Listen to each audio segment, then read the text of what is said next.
I thanked my grandfather for the $200 check. He froze mid-carve on the turkey, stared me dead in the eye, and said, "The money I sent you was $500,000. What would you do if your own mother handed you a $200 check, only for your grandfather to look you dead in the eyes and say, 'The gift I wired you was $500,000? That moment, at Thanksgiving dinner, with a carving knife paused midair, didn't just split the turkey. It split my entire world. This isn't a story about revenge or watching anyone get what they deserve.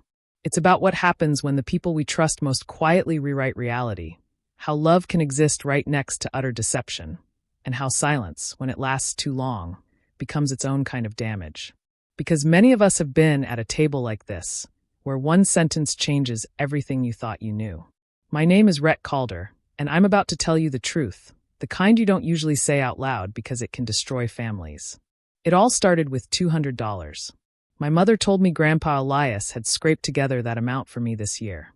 I played along, managed a thank you with my mouth, but my gut stayed tight. The check felt like a prop in my fingers. Grandpa was mid-carve, the blade gliding through the turkey's brown skin, steam rising in the candlelight. The whole table glowed with this fake warmth when I looked up and said, "Thank you for the $200, Grandpa. It's really kind of you." The knife stopped. Not a pause, not a hesitation, a full stop, like the metal had struck bone. Grandpa turned his head slowly, fixed his eyes on mine, just like he used to when I was a kid, and he needed me to understand something that really mattered. His voice, it didn't shake. It didn't swell. It just landed. "The gift I wired you was $500,000. For one beat, nobody moved. My sister's face drained of color. My mother's fork trembled against her plate. Even the air felt heavier, like the room had suddenly swallowed its own oxygen. And I remember thinking, with a cold clarity that made me sick to my stomach, that the biggest theft of my life hadn't happened in some foreign server farm or on a dark web marketplace. No, it happened right here, at our Thanksgiving table, with my family smiling like nothing was wrong. So, who takes $500,000 from an 87-year-old man and replaces it with a $200 lie? And what kind of people do you have to be to make sure the one person who would notice never shows up for dinner? 3 days earlier, I was in Austin, Texas, in my apartment that basically doubles as a war room. 3 monitors glowing, code scrolling on one, an IP hop map on another, a spreadsheet of timestamps on the third. That's what my life looks like when I'm doing my job right. I hunt digital thieves for a living. Not the Hollywood way, not with hoodies and hacker voices, but in this slow, surgical way where you follow a pattern until it gives up the truth. I work in cybersecurity and fraud tracing. My brain is trained to hear what people mean underneath what they say. It's not paranoia when it keeps being correct. Austin is quiet, especially compared to the coasts, and I like it that way. No one here knows my mother's version of me, the one she rolls out at family gatherings like a cardboard cutout. I don't go back to Carmel much. The flight is a hassle, sure, but the real reason is simpler. Every visit turns into a performance, and my family? They treat emotions like something to manage, not something to feel. My dad, Gordon, he's mastered the art of disappearing in plain sight. He can be in a room full of people, glass of wine in hand, eyes on a game he's not really watching, and just vanish so completely you forget he's even there. My mother, Marianne, she's the opposite. She fills space. She curates it. She makes the house smell like cinnamon, an accomplishment, she'd tell you, and insists everything is fine in a tone that dares you to disagree. And my sister, Sloane? She's always chased a certain kind of shine. She's 33 now, beautiful in the way that photographs well, always one step away from posting her life like proof she's winning. She also has a history with my money that she likes to pretend is just a misunderstanding. Years ago, she called me about a business opportunity. Said she just needed a short-term loan, $3,000, to get in early. She promised she'd pay me back the moment it took off. It didn't. It crashed in a cloud of vague excuses and deleted links. When I asked for repayment 6 months later, she laughed. Laughed. "Seriously, Rhett, you're being petty. We're siblings." She said it the way some people say, relax, right after they've crossed a line, like the word itself is supposed to erase the damage. I learned then that Sloane's moral compass points towards whatever makes her feel safe and admired in the moment. That memory was still sitting in the back of my mind when her name lit up my phone 3 days before Thanksgiving. I almost let it go to voicemail. I was tracing a spear phishing campaign that had already cleaned out 2 small businesses, and my focus was the only thing standing between another victim and a wiped-out bank account. But Sloane doesn't call for nothing. And she especially doesn't call me during the workday unless she wants something. I answered. She hit me with that overly bright voice she saves for when she's trying to sound harmless. "Hey," she said, using a nickname I hadn't heard since we were teenagers, like she thought it would soften me. "So, about Thanksgiving." The way she drew it out made my shoulders tense. People who have good news don't stall. "What about it?" I said, keeping my eyes on the screen, my other hand hovering over my mouse, like I could control two realities at once. "I was thinking," she said, and there was a tiny breath, a little recalibration, like she was reading off a script and trying not to lose her place. "Maybe you should skip it this year." I stopped scrolling. My fingers went still. "Skip it?" "Yeah," she rushed on. "It's just Grandpa Elias has been really tired lately. The doctor said he shouldn't have too much excitement. You know how he gets when you visit. He wants to stay up talking, and he'll push himself." She let out a manufactured laugh, the kind you hear in a voicemail greeting. "We're keeping it quiet, just local family. I live in Austin. My family lives in Carmel. That distance has always been convenient for them when they want a version of events to stand unchallenged." "Since when does Grandpa want quiet?" I asked. "Since he turned 87, she said quickly. "And since the cardiologist told Mom he needs less stress." That part could have been true. Grandpa has been slowing down. It's hard watching it happen. He's the only person in my family who ever looked at me like my mind wasn't a problem to be corrected. When I was a kid, he taught me to tie my shoes, to cast a fishing line, to shake hands properly. When I left for college, he gave me a leather portfolio and told me to build a life I could stand behind. He's the reason I learned to treat evidence like sacred ground. So, yeah, the idea that he might need calm didn't sound insane. What didn't track was Sloane, of all people, insisting I save him from the burden of my presence. Then she delivered the line that made the hair on my arms lift. "Plus," she added lightly, "you should probably save the airfare. Flights from Texas aren't cheap. I know you do well, but still."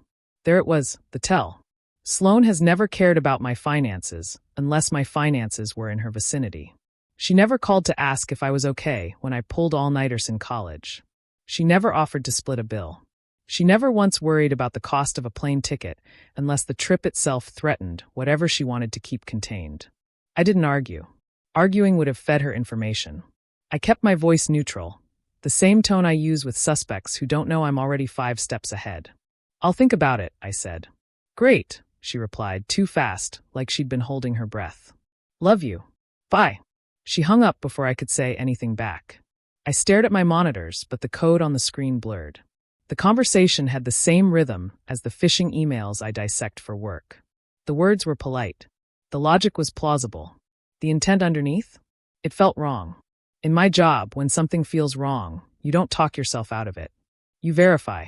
You pull data. You check the logs.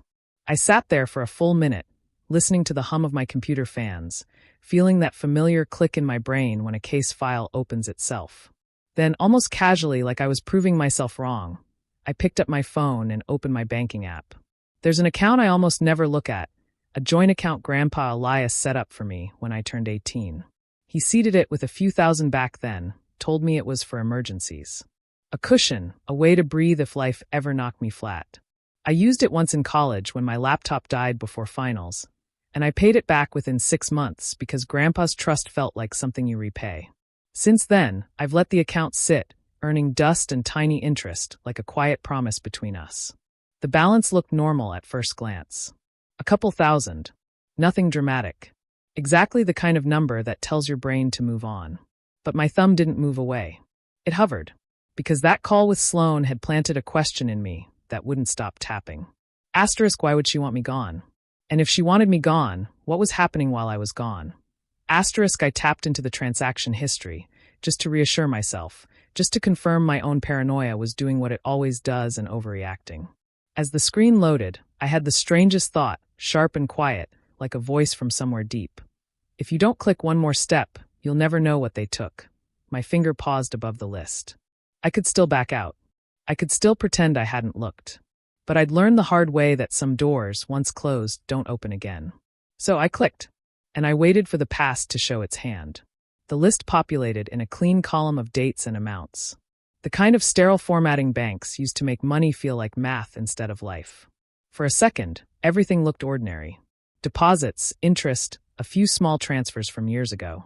And then my eyes caught a number that didn't belong in any version of my reality. $500,000. My stomach dropped so fast it felt physical, like a hand had reached inside me and yanked. August 14th. Incoming wire transfer of $500,000. The memo line read like something Grandpa would write, if he ever used memo lines. For Rhett with love. Grandpa. I stared at it until my vision tunneled. $500,000 doesn't accidentally appear in a joint account and then politely sit there. It's a life event. It's the kind of thing you call someone about. It's the kind of thing you cry about. It's the kind of thing Grandpa Elias would have talked through with me. Not because he needed permission, but because he always believed money without meaning is just noise. My finger scrolled down one line. August 15th. Outgoing wire transfer, $499,800. Destination, external account. Memo, investment opportunity. My throat went dry. 24 hours. They'd taken it. In one day. Not even subtle. But then I saw what made it worse. What made it smart. The remaining balance. Not zero. Not wiped clean. They left a couple thousand behind. Just enough to make the account look like what it had always looked like. Just enough to avoid triggering automated alerts that fire when a balance hits rock bottom. Just enough to keep me from noticing unless I did exactly what I had just done. Clicked one more step. My hand shook. I set my phone down on the desk carefully, like it might explode. In my work, when you find the smoking gun, you don't stare at it and panic. You start building a chain. I opened my laptop and pulled up the same account on the bank's website, because apps simplify and websites keep. Receipts.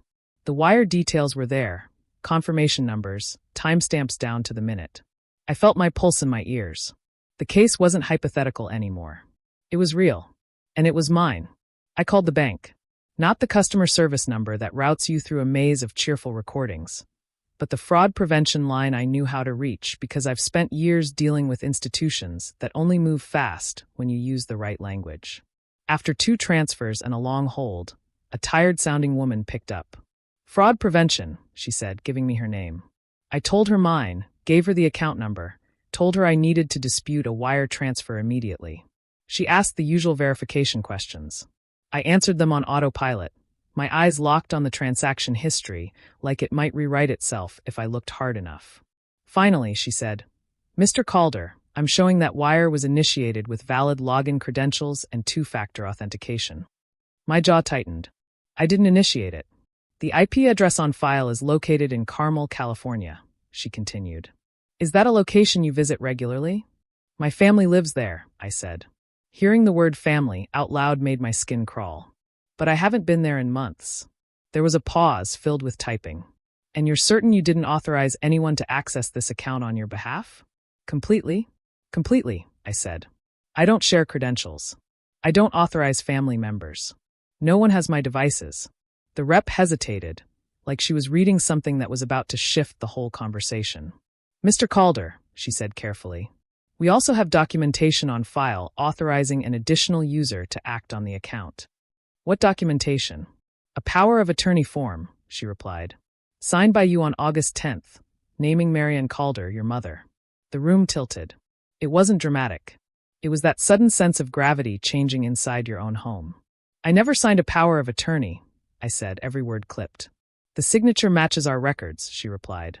Then your records are being used against me, I said. That signature is forged. More typing. I'm flagging the account for investigation, she said. You'll need to file a formal fraud report. I can email you the link. We'll also need to verify your identity and ask some additional questions. I let her. I answered everything. Device models, security prompts, last known login. While she talked, my eyes kept flicking back to the dates. August 10th, POA filed. August 14th, wire in. August 15th, wire out. It wasn't random. It was staged. Whoever did this didn't just take money. They prepared the legal scaffolding first, like they knew exactly what the bank would require if questions came later. When I finally ended the call, my coffee had gone cold and my hands were still shaking. A notification blinked on my screen from the case I'd been working before Sloan called. Another victim. Another compromise. Another digital crime.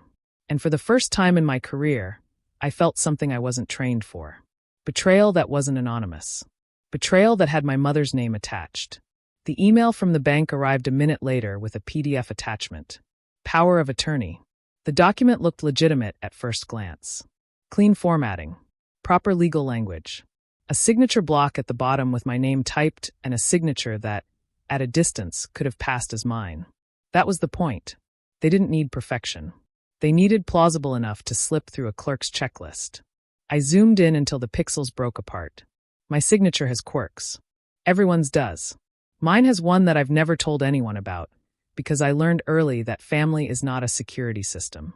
Anytime I sign a legal document, I add a tiny mark in the upper right of the signature field. Not a full initial, not something anyone would notice unless they were looking for it, just a small diagonal tick like a breath. It started as a paranoid habit after watching too many contracts get contested in my line of work.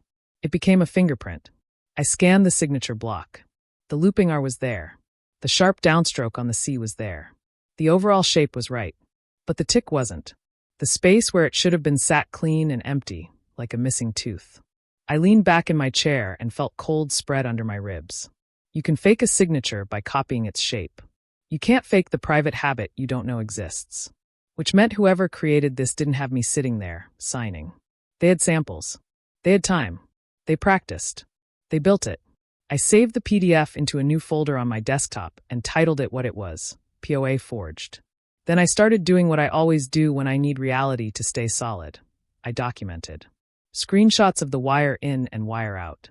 A copy of the transaction detail page. The email header from the bank. The PDF saved locally and backed up. Timestamps written down in a separate file. I didn't trust my emotions. I trusted redundancy. Somewhere in the middle of that, my phone buzzed again. A text from Sloan. So, you're definitely not coming Thursday, right? Just want to make sure Mom doesn't overbuy food. I stared at the message until it blurred. They weren't just hoping I'd skip dinner. They were confirming it. They were counting on my absence. My thumb hovered over the keyboard. A part of me wanted to call her, scream, demand answers, force the truth out of her like pulling a splinter. But that part was emotional. And emotion is loud. If you confront someone before you understand the shape of their lie, you teach them what to fix. I typed slowly, deliberately. Actually, I changed my mind. I'll be there. The response came almost instantly. Really? Are you sure? I thought you said work was crazy right now. I hadn't said that. My pulse steadied, not because I was calm, but because the pattern was forming cleanly now. I wrote back, work can wait. Family's important. 3 dots appeared, disappeared, appeared again. Okay, great. See you Thursday. I set my phone down, opened the airline app, and booked a flight to California. Not because I wanted a holiday, because I wanted a crime scene while the footprints were still fresh. My bank report link sat open in another tab. I began filling it out with the same precision I'd use if a client had called me in a panic. And as I typed, my eyes kept drifting back to that signature block on the PDF, the missing tick, the 2 perfect curves, the way my own name had been turned into a weapon. I held the document on my screen like it was evidence in a trial, because in my mind, it already was. If that signature was missing my mark, then somebody had been rehearsing my identity. Somebody had taken time to become me on paper. And the more I stared at the file name, the more the dread sharpened into something else. It wasn't Sloan I was afraid of. Sloan was messy. Sloan was impulsive. Sloan stole like a person who thinks she'll talk her way out later. This was different. This was planned. This was patient. This was the kind of fraud built by someone who understands systems and appearances, and how to make a lie look respectable. I closed my laptop, grabbed a suitcase from the closet, and started packing with hands that still wouldn't stop trembling. Outside my window, Austin moved on like nothing had happened. Cars slid down the street. A neighbor walked a dog. Normal life. Meanwhile, somewhere in Carmel, someone was preparing a Thanksgiving table and deciding how to turn $500,000 into a $200 story. And I was about to walk straight into their performance, with the truth in my pocket. I didn't sleep much after I booked the flight. Not because I was afraid, but because my brain does what it always does when something stops making sense. It builds a map. I had the PDF open on my main monitor, the wire details on the second, and a blank document on the third, where I started laying out dates like stakes in the ground. August 10th, POA filed. August 14th. $500,000 landed in my joint account with Grandpa Elias. August 15th. Almost all of it vanished into an external account. My hands kept wanting to shake, and I kept forcing them to do useful work instead. I zoomed in on the signature block again, until the ink looked like a coastline. The overall shape was close enough to fool a clerk on a busy day, but the deeper you looked, the more it gave itself away. The pressure was too uniform. Real signatures breathe. They speed up, they slow down, they drag in one corner and lift in another. This one didn't. It was smooth in a way that only happens when somebody traced and cleaned and stitched a version of me together from samples. And there it was, the quiet proof no one else would notice, my tiny diagonal tick. The private mark I always add in the upper right of the signature field was missing. That wasn't a mistake you make if I was physically present. That's a mistake you make when you're guessing, when you're recreating, when you're building a counterfeit identity by study instead of consent. I leaned back and stared at it until my eyes burned. Whoever did this didn't just want the money. They wanted the bank to believe I had handed them permission with my own hand. That takes planning. That takes practice. That takes someone who understands systems, paperwork, and how institutions protect themselves. Sloan doesn't plan like that. Sloan doesn't practice anything unless it's a smile for a photo. She's the kind of person who borrows and hopes the universe forgives her. She's impulsive, emotional, and sloppy. A forged legal document submitted days in advance was not her signature style, which meant she was either being guided by someone smarter, or she wasn't the one holding the pen at all. I shifted from the signature to the wire transfer destination. The bank interface only showed the last 4 digits, but I wasn't new to the way security works when you know where to look.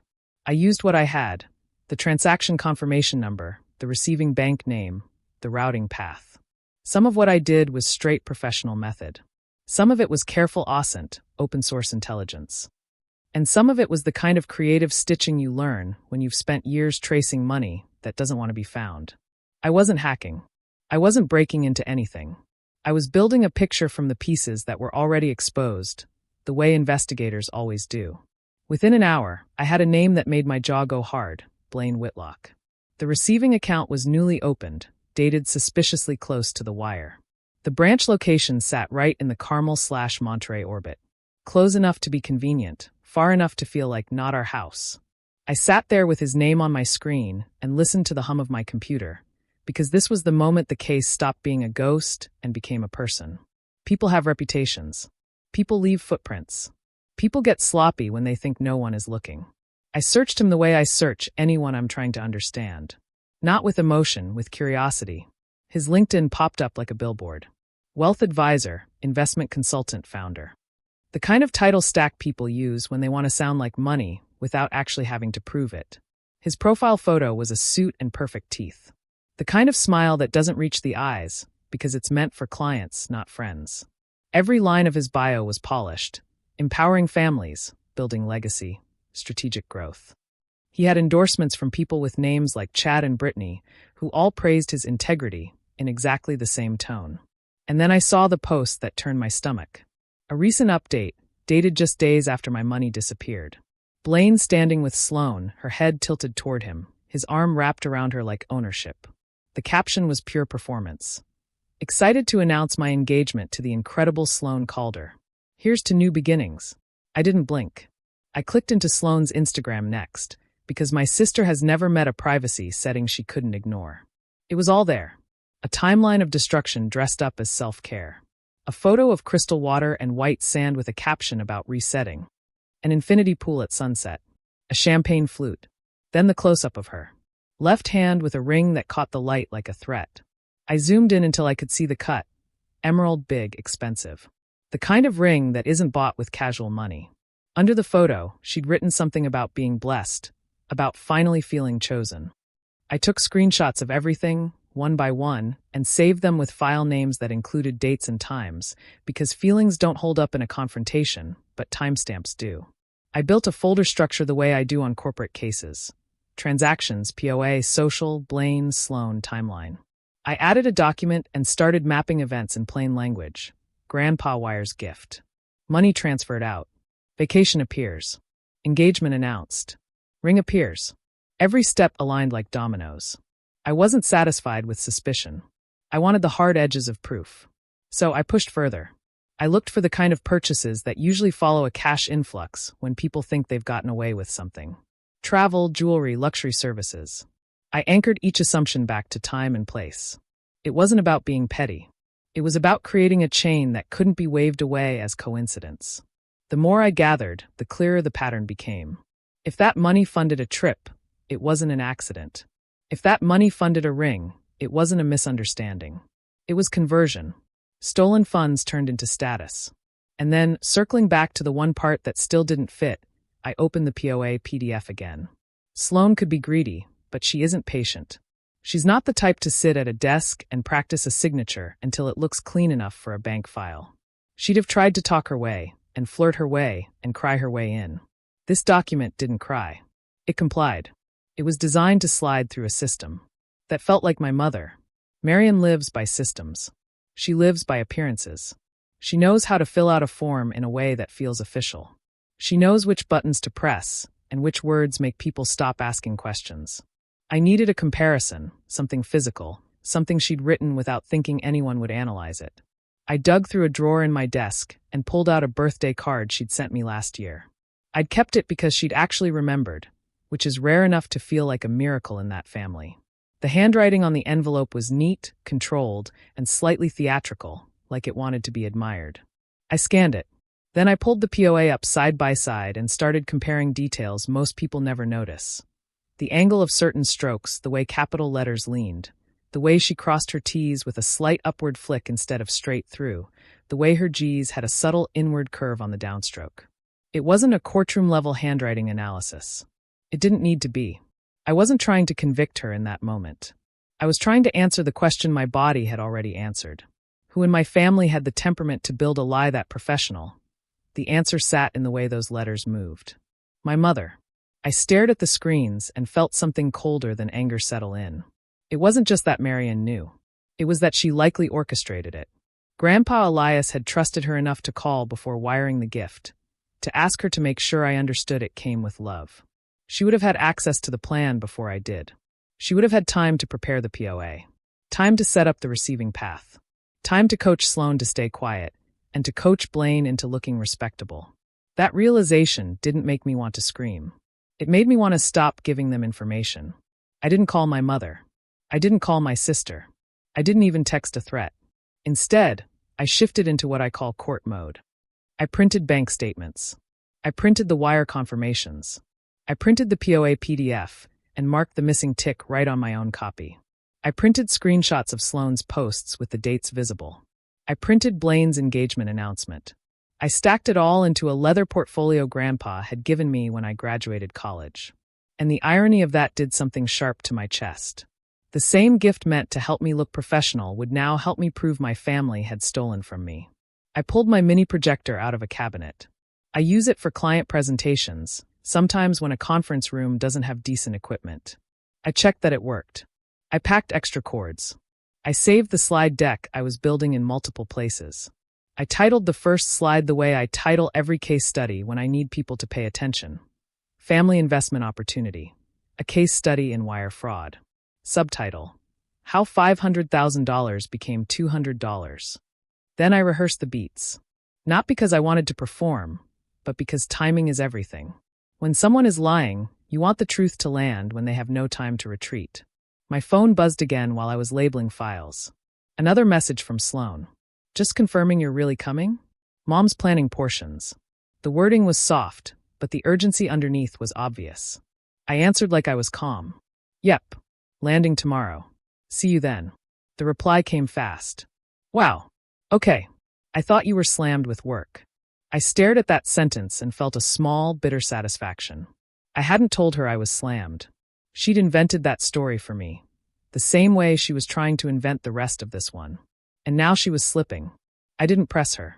I just let the slip sit there. Because when people think they're losing control, they make mistakes. The next day, Austin was warm and bright, like it always is, and leaving it felt like stepping out of clean air. I boarded my flight with my laptop bag heavy at my shoulder and my portfolio tucked under my arm like a shield.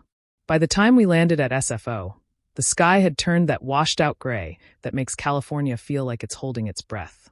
Rain hit the windshield the moment I got the rental car. I drove south, wipers working hard, and my mind even harder. The highway was slick, headlights smeared into lines. Everything outside looked blurred, like I was driving into a memory I'd been trying to avoid. Carmel isn't far from Monterey, but the distance felt longer at night. The road narrowed, the wind picked up. The ocean appeared and disappeared in dark flashes. I kept thinking about Grandpa Elias's hands, the way they shake a little when he's tired, and how someone had used that fatigue as cover. When I reached the hotel in Monterey, the lobby smelled like bleach and fake pine. I checked in, carried my bags to a room that felt too quiet, and turned the desk into a command center. I spread out documents, set my laptop up, and started building the presentation with ruthless simplicity: dates, amounts, names, screenshots. Each slide one punch, no poetry, no pleading, just the truth arranged so even a liar couldn't pretend it was a misunderstanding. I practiced the rhythm. 12 minutes for the full reveal. Strategic pauses, just enough time for them to feel safe, and then realize they aren't.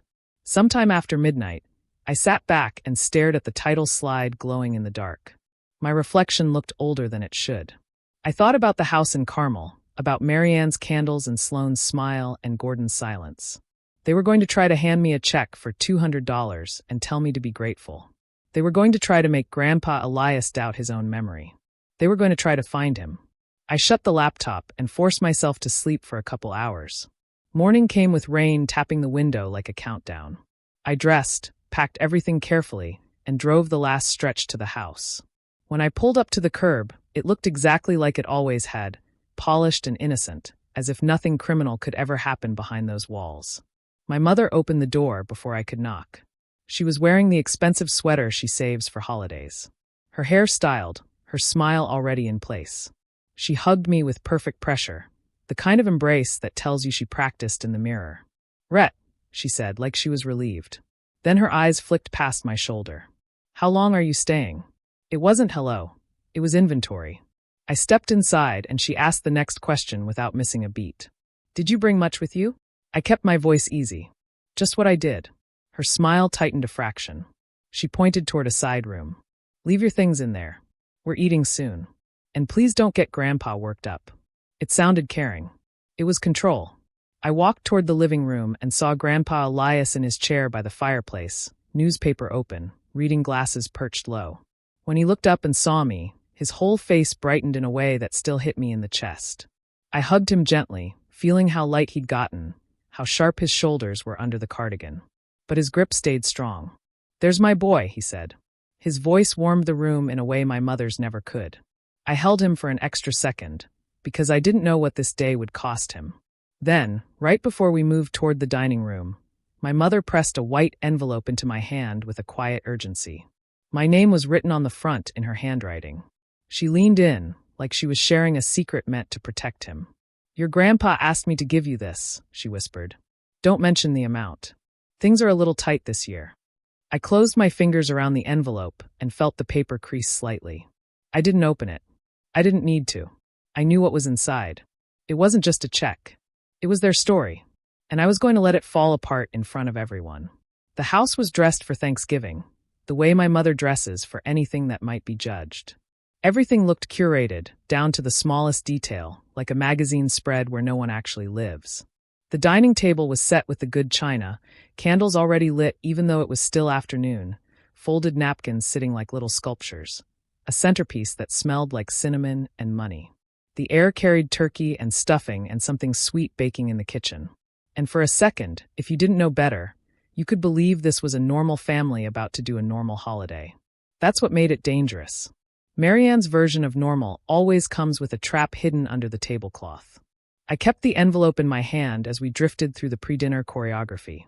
My mother moved like a conductor, adjusting a place setting, straightening a runner, directing my father with two-word instructions he followed without looking up. Gordon had a glass of wine already, and it wasn't his first. He sat in the den with the football game on mute, eyes fixed on the screen, like it was safer to watch strangers collide than to feel anything in his own house. When he glanced at me, it was a nod that didn't quite reach. "Welcome. Good to see you," he said. "You too," I replied. And that was the whole exchange. My mother did not ask me about my flight. She didn't ask how Austin was. She didn't ask if I was tired. She asked the two questions that mattered to someone trying to keep control of a narrative. How long are you staying? Did you bring much? She asked them with a smile and a soft tone, but I heard the intent underneath as clearly as I hear intent in a scammer's voicemail. She wanted to know how much time she had, and what tools I might have brought to ruin the story she'd prepared. I carried my bag into the side room she pointed to and noticed she followed me just far enough to watch where I set it down. Not like a host, like a guard. I returned to the living room and sat with Grandpa Elias for a few minutes, because that's what I came for, really. Evidence and justice mattered, but the center of all of it was still this man, still his love, still the trust someone had weaponized. He looked smaller than the last time I saw him, but his eyes were clear. When he smiled at me, it wasn't a performance. It was relief. "How's Texas?" he asked, voice rasped with age. "Good," I said, trying to keep the warmth in my own voice. "Work's been busy." "You always were busy," he said, and there was pride there. "Always chasing what's right." The words hit harder than he meant them to. I asked him questions that sounded like casual grants on small talk, but each one had a purpose. "You been on email much lately?" I asked like I was interested in his hobbies. He chuckled. "Oh yes. I check email. The bank sends confirmations. I keep them." I nodded like that was normal because for him, it was. He does everything by the book. "When you did that transfer," I said carefully, not naming an amount yet. "Did you do it yourself?" He looked at me like the question was odd. "Of course I did," he said. "I'm old, not helpless." Then he lowered his voice. "I called Marian first, though," he added, almost like a confession. "Told her I wanted to help you out. I asked her to make sure you knew it was from me, because you get busy and you don't always check that account. She said she'd take care of it." My stomach tightened so fast it stole my breath for half a second. There it was. The doorway. The moment she had access, not to my credentials, but to his trust. Deliver it like a loving messenger. Instead, she'd used it as a key. I forced my face to stay neutral. "That was kind of you," I said. "I just didn't want you to miss it," he replied. "You work hard. You deserve a little ease." I swallowed down the burn behind my eyes. My mother's voice floated in from the kitchen, calling for someone to bring in ice, to set out appetizers, to move a platter. Everything sounded normal if you didn't know what she'd done. Then Sloane appeared. She came in like a camera had turned on. Hair perfect, outfit chosen with intention, smile wide enough to pass as joy. But when she hugged me, her body stayed stiff. Her arms wrapped around me, yet she didn't settle into it.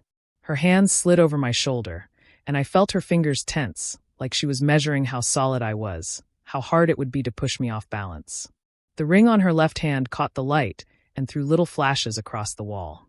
Tiny, bright cuts that made my vision flicker. It looked exactly like it had in her photo. Real expensive. "Loud. Rhett," she said, voice sweet. "A little too sweet. I'm so glad you made it." I held her at arm's length for just a second, because I needed to see her eyes. They were wide with nerves. Behind her, Blaine Whitlock stepped into the room like he belonged there. Suit that fit too well for a family holiday. Watch that looked like it wanted attention. He extended his hand before Sloane even finished introducing him. "Rhett," he said, firm grip, practiced smile. "Finally. Sloane talks about you." I took his hand and felt the control in the gesture, the way he held on a fraction longer than he should. He glanced not just at my face, but my shoulders, my bag strap, the thickness of the folder under my arm. He wasn't looking at me like a future brother-in-law. He was assessing threat. "Congratulations," I said, keeping my tone smooth. "When did you two get engaged?" It was a simple question, deliberately placed. A normal person answers it easily. Sloane's smile flickered, and she opened her mouth, but Blaine cut in. "Late August," he said, voice steady. "Best decision I ever made." He pulled Sloane close and kissed her temple like a brand stamp. Sloane laughed softly, too high. "Yeah," she said. "End of summer." Her answer slid around the exact date, like she didn't want to touch it. I filed it away. I didn't push further. Not yet. Marianne appeared beside us with a tray of appetizers, smiling like this was the happiest room in the world. "Isn't he wonderful?" she said, looking at Blaine like she'd chosen him herself. Then her gaze moved to me and landed on my hands. "Why don't you come help me in the kitchen?" she said immediately, the way a teacher redirects a kid who's asking the wrong questions. "We need an extra set of hands, and your grandfather shouldn't have to talk so much." It sounded caring. It was separation. She wanted to pull me away from Grandpa Elias, away from the person who could confirm the truth without my involvement. I followed her into the kitchen, because refusing would have been information. In there, Marianne ran the room with small, clipped commands, turning everything into a schedule. "Plates at 4:30, turkey at 5, dessert at 6:30, she murmured, as if timing could prevent consequences. Each time I tried to drift back toward the living room, she found a reason to redirect me. "Can you grab the serving spoon? Can you check the oven? Can you take these napkins out to the table?" When I returned to the living room anyway, she followed, speaking over me, laughing too loud at Grandpa's jokes, touching his shoulder with a hand that looked affectionate and felt like ownership. The house filled gradually with a few relatives. An aunt, a cousin, people who didn't really know me anymore, but still wanted to be seen at the right house on the right holiday. I noticed how they glanced at my mother before they spoke, how they laughed at her cues, how the whole family ecosystem revolved around her approval. Power doesn't always look like shouting. Sometimes it looks like everyone waiting to see which face Marianne is wearing before they choose their words. I tested the temperature with something small, the way you tap ice to see if it cracks. While we stood near the counter, I let my voice go half-joking. "Work's been wild lately," I said. "I've been on a lot of wire fraud cases. People are getting bold. POAs, fake signatures, the whole thing." I kept my eyes on a dish towel like it didn't matter, but I watched their reflections in the window. Marianne's jaw tightened for a fraction of a second, then she smoothed it into a smile. Sloane blinked fast, like her contact lenses were suddenly dry. Blaine didn't react at all. He just lifted his glass and sipped, like he'd been trained not to bite. That lack of reaction was its own reaction. People who are innocent usually ask questions. People who are guilty usually act bored. My mother clapped her hands lightly, redirecting attention. "Okay, everyone," she said, bright and firm. "One rule this year. No talking about money. No talking about work. And please don't get Grandpa worked up. He's had a long week." Her eyes landed on me when she said it, sweet as frosting, sharp as a warning. She was building the frame in advance. The same way she built the POA. The same way she built the check inside the envelope. If the truth came out, she wanted everyone to already believe the problem wasn't the theft. The problem would be me. I nodded like I agreed, like I was just the obedient son coming home for turkey.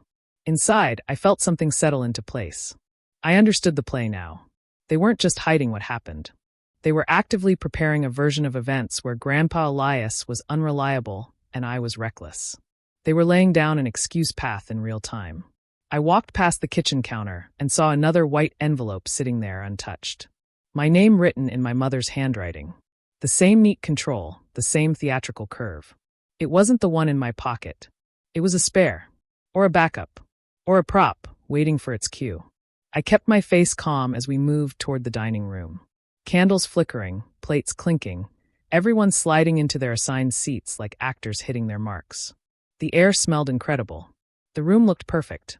And I knew, with the same certainty I feel when I'm unfolding logs, that the perfection was the cover. Somewhere under that tablecloth was a lie they'd been rehearsing for months. And all it would take to expose it was one sentence, at the right time. The hour before dinner stretched, the way storms do, quiet on the surface, violent underneath. Marianne found a reason to pull me into the kitchen while the oven hummed and the smell of turkey filled the air.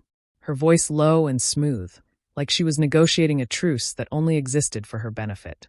She stood close, hands folded, eyes steady. "It's good you came," she said. "But don't make things tense. Your grandfather's weak. You understand that." I kept my gaze on the counter, on the clean lines and polished stone she loved, because it made messes look impossible. "I do understand," I said. "That's why I want him to be at ease. The truth is what puts him at ease." Her mouth tightened for a second. Then she changed direction without missing a beat, listing sacrifices like receipts. The years she drove me to activities. The nights she stayed up worrying. The way she'd always kept the family together. It was guilt, dressed as gratitude. A familiar tactic meant to soften me enough to step away from the evidence. I listened without interrupting, because interruption is how you lose information. When she paused, she added something she couldn't help herself from adding. "There's still a few thousand left in that account," she said lightly, like she was reassuring me. "So, it's not like you're broke." The sentence landed wrong. She shouldn't have known the number. Not the amount. Not the fact that it wasn't empty. That detail only lives in statements and screens. I felt the confirmation settle in my chest. She hadn't heard about the account. She had seen it. I didn't challenge her. I let the silence do the work and watched her fill it with a smile that came a beat too late. I waited until she was distracted before I found Sloane in the hall that led to the backyard. The sliding door fogged from the temperature change. The house muffled sound there, just enough privacy for the truth to peek out if it wanted to. I kept my voice low. Whose idea was the money? I asked. Did you even know what a power of attorney is before this? She stiffened like she'd been cued. I don't know anything, she said quickly. Don't ask me. The words sounded practiced. Delivered exactly the way someone delivers a line they were told would keep them safe. I didn't argue. I asked the question that had no safe answer. If you didn't know anything, why did you call me and tell me not to come? Her lips parted and closed. Her eyes slid toward the living room, toward Blaine's voice carrying from inside. The look was enough. Control doesn't always announce itself. Sometimes it's a glance for permission. She swallowed and said something that came out before she could stop it. You don't understand, she whispered. If the wedding isn't right, if it doesn't look right, everything falls apart. Then she shut down, jaw locking, shoulders pulling in like she'd said too much. The admission hung there between us. Money wasn't just money. It was scaffolding for an image they'd already built and spent against. Blaine found me before I could step away again, a drink appearing in his hand like a peace offering. He angled his body to block the doorway and smiled the way men do when they think they're speaking from a position of authority. Can we talk? He said. We stood near the living room. The football game still muted, Gordon staring through it like it was safer than looking at either of us. Blaine spoke in smooth abstractions. Words that sounded reassuring until you tried to hold them. The funds were a temporary allocation, he said. Capital moves. It comes back around. You work in tech, so you see everything like a crime. I let him finish. Then I asked the simplest question I had. If it's legitimate, show me the contract and the repayment schedule. He didn't answer it. He leaned closer instead, lowering his voice. You're putting stress on an old man, he said. Is that what you want? The threat wasn't loud. It didn't need to be. It rested on the assumption that I would care more about how I looked than about what was true. When he added, almost casually, everything's been arranged so Elias won't be shocked, something cold clicked into place.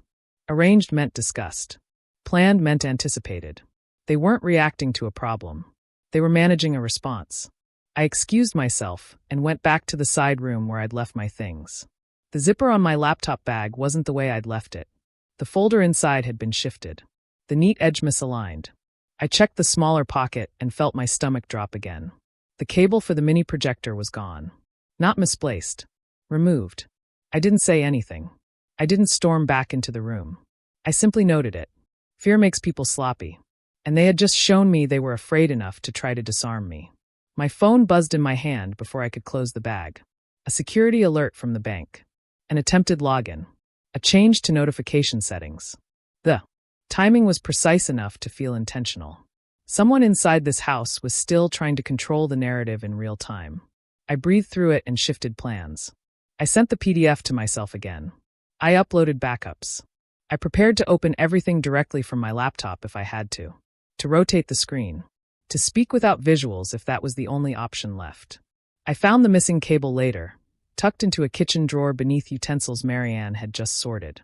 I left it there. Let them believe they'd won that small battle. Marianne clapped her hands and announced it was time, voice bright and commanding, the way a director calls actors to their marks. She already had the envelope in her hand, fingers curled around it with proprietary ease. I recognized it instantly. The $200 story. The prop meant to freeze the room before any questions could breathe. I watched her gather everyone toward the table and felt the final calculations settle in. They weren't going to rely on denial. They were going to apply pressure. And if pressure didn't work, they were prepared to paint me as the problem. I slipped the envelope into my pocket and followed them to the dining room, already deciding how to make the truth land without the tools they tried to take from me. The air changed the moment we crossed into the dining room. Heavier and quieter, like everyone sensed the edge, even if they couldn't name it. Candles flickered, plates waited. Grandpa Elias was guided into his chair at the head of the table, like an honored guest and a liability at the same time. Before he could settle, Marianne caught my arm and steered me into a corner near the hallway. Her grip light but unyielding. She held out a thin stack of papers, clipped neatly. This will make everything smooth, she said softly. Just sign and we can all relax. I glanced down. The language was vague by design, something that could pass as a family loan or an acknowledgement of investment. Words chosen to blur consent and accountability. If I signed, I would be saying the money moved with my approval. I would be erasing the crime myself. I didn't raise my voice. I didn't accuse her. I asked a question that framed the truth so it couldn't escape. If everything was proper, I said, why does this need to be signed right now, minutes before dinner? Why wasn't it done earlier? And why do you need my signature if the power of attorney already gave you authority? She froze. Just for a heartbeat. It was enough. Sloane appeared behind her, eyes bright with panic, and said the sentence that gave the whole game away. Just sign it, she pleaded. Then it's over. Don't break this. Break it. Not fix it. Not understand it. Break it. In their version of events, the lie was the structure holding everything up, and I was the weight that could collapse it. Blaine stepped in, voice calm and measured, but the content sharpened. If you turn this into a scene, he said, you'll ruin your family's name. Elias can't handle that. You'll be the one responsible. It was a moral sentence handed down before any evidence could speak, an attempt to assign guilt in advance. I heard a small cough from the table, and Marianne raised her voice just enough for everyone to hear. He's a little forgetful today, she said, smiling at the room. So, let's all be gentle. The move was clean, established doubt before the truth had a chance. I stepped away from them and went to Grandpa Elias, kneeling slightly so my voice stayed between us. Do you still have the confirmation email? I asked. He looked at me, then reached into his pocket and pulled out his phone with careful hands. I keep things, he said. Your mother knows that. He opened his email, and there it was, the bank's message with the date of the wire. I asked Marianne to give you the gift, he said quietly. She told me you'd already thanked her. Said you were grateful. The room felt suddenly smaller. The loop was complete. She told him I knew. She told me he'd only given a little. She used his age and medication as cover if the two stories ever touched. I straightened and took the seat I'd already chosen, directly across from him, where he could see my face and everyone else could see me speak. I set my laptop within reach and kept the envelope in my pocket, unopened. Marianne moved into position like nothing was wrong, lighting a candle that was already lit, smiling for an audience that wanted to believe her. Let's begin, she said. Grandpa Elias picked up the carving knife, steadying his hand. I watched the blade press into the turkey and waited. I waited for the moment they thought the performance had worked, for the second they relaxed into the lie. When Grandpa lifted his glass, I felt my pulse slow. Not because I was calm, but because the decision had been made. I didn't need the projector. I didn't need the cable. I didn't need permission. I needed one sentence, placed exactly where it couldn't be ignored. I felt the envelope against my ribs and knew that when I spoke, the room would change forever. Grandpa Elias started carving like he always did, slow and careful, the knife sawing through crisp skin, while Marianne ran the room with a smile that never warmed her eyes. Candles flickered against the white tablecloth. The house smelled like turkey and cinnamon, and something expensive trying to pass for comfort. I sat where I'd chosen, across from him, envelope heavy in my pocket, laptop close enough to open in one motion. Elias lifted his glass first. His voice was steady, proud, too full of love for people who didn't deserve it. He talked about age, about gratitude, about the bridges he built and the family he tried to keep standing. Then he looked at me and said he wanted to help me take the next step. A home, a future, something lasting. He mentioned the gift like it was already a settled fact, something he'd done with joy. I waited until the room relaxed into Marianne's script, until Sloane's shoulders loosened by a fraction, until Blaine's smile sharpened, like he thought the hard part was over. Then I said it plainly, the way you read a number into the record. Thank you, Grandpa. Thank you for the $200 check. The knife stopped mid-cut. Not a pause. A full stop. Elias turned his head and looked straight at me. Eyes clear, jaw set. What? $200, he said. I pulled the envelope from my pocket. This, I said. Mom gave it to me. Marianne moved faster than anyone else at the table. Dad, you're confused, she said, voice bright, sweet, urgent. Your heart meds. Elias didn't blink. I'm not confused, he said. The gift I wired Rhett was $500,000. The air went flat. Someone's fork scraped a plate. Sloane's face lost color so quickly it looked painful. Blaine's eyes were on the floor, like he'd been forgotten. Everyone knows, Marianne started. Show me, Elias said, cutting her off. Rhett, show me the account. I opened my laptop right there. No ceremony. I rotated the screen toward him. The numbers filled the glow between us. Asterisk August 14th. Incoming wire $500,000. August 15th. Outgoing wire $499, 800. Asterisk Elias's hand tightened around his glass. Where did it go? He whispered. That's what I wanted to know, I said, keeping my voice level. So, I found the destination. I scrolled to the receiving account details and said the name out loud. Blaine Whitlock. Blaine's smile didn't vanish. It cracked. This is inappropriate, he said. You're doing this at dinner. Elias's eyes went to him, sharp as a drafting pencil. Sit, he said. Answer. Blaine's jaw worked, and he tried to steer it back into polished language. It was an investment allocation. Temporary. It'll be returned. Where's the contract? I asked. Where's the repayment schedule? Where's the authorization from me? Blaine's gaze slid to Marianne, then back to me. You're stressing an old man, he said, voice dropping. Do you want that on your conscience? Elias pushed his chair back an inch, the sound clean and final. Stop talking like you care about my heart, he said. You care about my money. Marian lunged for control again. Rhett, please, she said. We can discuss this privately. Not in front of everyone. I didn't argue. I showed. I pulled up the POA PDF, zoomed in on the signature block. I sign legal documents with a small mark here, I said, pointing to the empty corner. It's not present. This wasn't signed by me. Marianne's eyes narrowed. That's insane.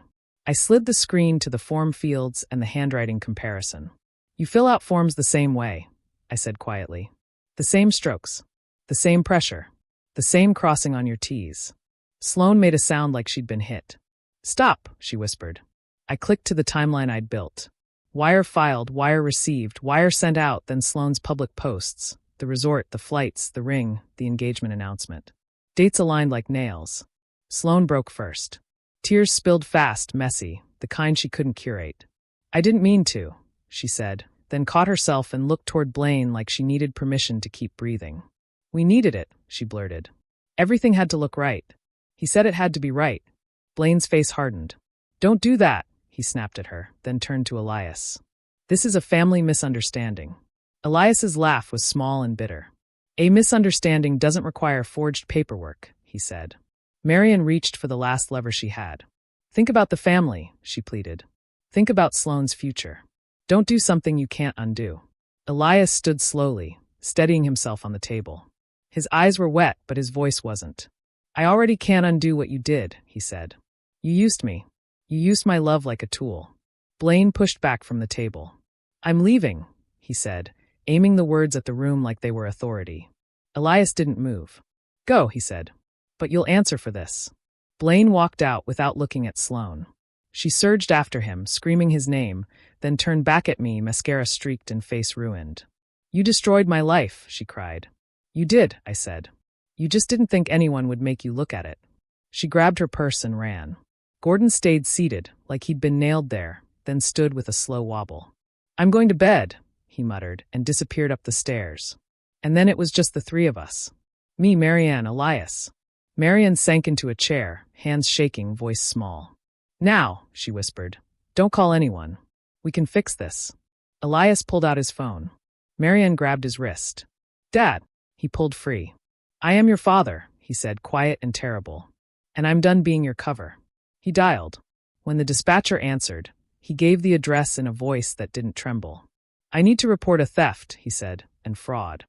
I watched Marianne's face collapse as the call connected, and I understood something clean and irreversible. This was no longer a ruined holiday. This was a case with consequences, and I had chosen the side that wouldn't change its story to keep the peace. The officers arrived while the turkey went cold, and the candles burned down into puddles. Two of them, calm and procedural. The older one asking questions like he'd done it 1,000 times, the younger one taking notes and watching faces. Marian tried to speak first, tried to shape it, but Elias cut her off with a tired wave. The money was a gift, he said. I transferred it. It was taken. I handed over what I'd prepared without drama. Printed statements, the wire confirmations, the POA PDF, screenshots with timestamps, Blaine's engagement post, Sloane's photos, my notes on the missing signature mark. I kept my tone steady, not because I felt steady, but because facts don't get to wobble just because your family is crying. The older officer looked at Elias. Do you want to press charges? Yes, Elias said, no hesitation. Then the question turned to me. And you? The officer asked. Do you want to pursue this? I thought about Marianne's envelope, about Sloane's call trying to keep me away, about the attempted bank login while I was in the house, about the papers Marianne tried to get me to sign to turn a crime into consent. Yes, I said. I want to pursue this. Marianne made a sound like she'd been punched. Rhett, she whispered, like my name was supposed to fix it. It didn't. After the officers left with copies and instructions, Elias walked me to the door. The rain had eased into a steady mist, and the driveway shone under the porch light. He looked older than he had an hour earlier, not because he'd aged, but because he'd seen what he didn't want to see. She told me you thanked her, he said quietly. She told me you were grateful. I swallowed hard. I'm sorry, he shook his head. Don't be. You gave me the truth when it would have been easier to let me believe a lie. The next morning, we went to the station, signed formal statements. A financial crimes detective listened and asked about the POA filing date, the wire path, the receiving account. He told us what I already knew. The bank would investigate. And because wires and forged documents cross lines that don't belong to one town, larger agencies could get involved. The case would take time, but the documentation was solid. News in Carmel moves the way fog does, quiet and unavoidable. People who'd smiled at Marianne in church stopped meeting her eyes. Committees she'd chaired suddenly needed space. Sloane's employer didn't want her face attached to a public scandal. Blaine scrubbed his online presence, deleted photos, changed headlines, tried to disappear from a story he'd helped write. It didn't make him innocent. It just made him practiced. The legal outcome didn't arrive in one dramatic moment. It came in steps. Bank findings, document reviews, statements, charges built on what could be proven. Marianne faced the core of it. Forged authority, fraudulent transfer, deception carried out with planning. Sloane was tied to the spending, the timing, the attempt to keep me away, the benefits she displayed publicly. Blaine's exposure depended on what could be shown about what he knew and when he knew it. But he still lost what mattered to people like him, credibility. Gordon filed for divorce quietly, like he did everything that required backbone. He chose distance over accountability, but even that was a kind of admission. Marianne lost her marriage, her standing, the carefully built image she'd treated like oxygen. Sloane called and texted and left voicemails that swung between rage and pleading. I blocked the numbers. Not out of cruelty, out of survival. Elias and I talked more after that, not about them, but about what was real. He told me there was a moment, right after I thanked him for $200, when he almost let it go. Almost convinced himself he was confused, because believing that would hurt less than believing his daughter could do what she did. But then I saw your face, he said, and I knew you were giving me a chance to see it. Weeks later, back in Austin, I bought a house. Not because money fixes betrayal, but because I needed a life that didn't require permission. I built a home office that felt like my own mind, clean, protected, honest. Elias and I had dinner over video call once a month. Sometimes I flew out. We talked about maps, his bridges, the stories he loved, the weather, my work. The past stayed where it belonged. A letter came from Sloane, eventually. Handwritten. Long full of apology and justification, tangled together. I read it once, then shredded it, watching the paper fall into strips. Forgiveness might be noble, but I wasn't interested in being noble. I was interested in being whole. They took the money. They tried to take the gift. They tried to take Elias's trust in my name and turn them into tools. They failed at the one thing that mattered most. They didn't get to decide who I became after. I've replayed that night more times than I can count. Not because I enjoy the pain, but because moments like that change the shape of you. Before Thanksgiving, I believed betrayal came from strangers, from faceless accounts and hidden IP addresses, from people who never knew your middle name or the way you took your coffee. I was wrong. The most dangerous lies are the ones wrapped in family language, delivered with a smile, justified as for your own good. What happened at that table didn't just cost me money. It forced me to accept a truth that a lot of people spend their entire lives running from. Blood does not guarantee loyalty, and love does not excuse harm. For a long time, I asked myself if I went too far, if I should have swallowed it, if keeping the peace was worth more than breaking everything open. That question haunted me in the quiet moments. in the drive back to Austin, in the empty rooms of a house that suddenly felt larger than it needed to be. But the answer always came back the same. Peace built on lies isn't peace. It's paralysis. It freezes you in place while other people decide what you're allowed to know, what you're allowed to keep, and how much of yourself you're allowed to lose so they can stay comfortable. What stays with me most isn't the shouting or the accusations. It's my grandfather's face when he realized he wasn't confused, that his memory hadn't failed him, that the problem wasn't his age or his medication, but the people he trusted most. In that moment, I understood something deeper than anger. I understood responsibility, not just to myself, but to him. Letting the lie stand would have been easier for me in the short term, but it would have sentenced him to the rest of his life doubting his own mind. I couldn't live with that. I still can't. Walking away from parts of my family wasn't an act of revenge. It was an act of self-preservation. There's a difference, and it matters. I didn't cut them off because I'm heartless. I did it because I finally learned that access to my life is not an entitlement. It's something people earn through honesty, respect, and restraint.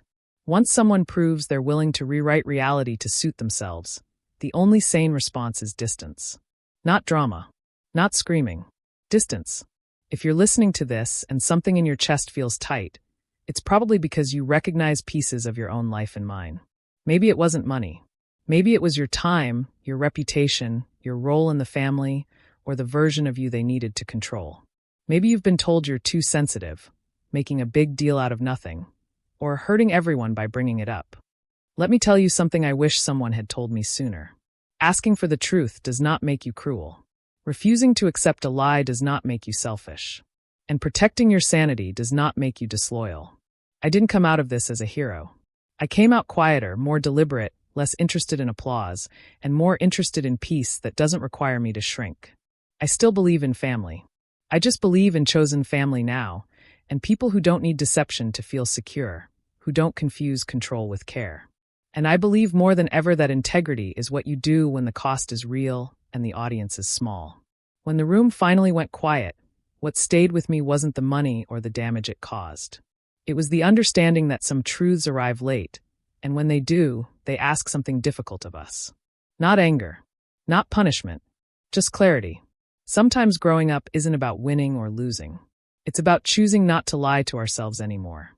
And as uncomfortable as that choice can be, it's also the moment we stop being controlled by what others decide for us.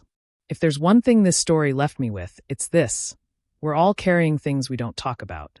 Old silences, family expectations. Moments where we felt small for asking honest questions. And maybe if we slow down long enough, we can meet those moments with a little more compassion for ourselves and for the people who didn't know how to do better. Not to excuse harm, but to release ourselves from it. Have you ever faced a moment like this, where you had to choose between uncomfortable truth and a comfortable lie? I'd really love to hear what you think and what you would have done in my place. Let me know in the comments below.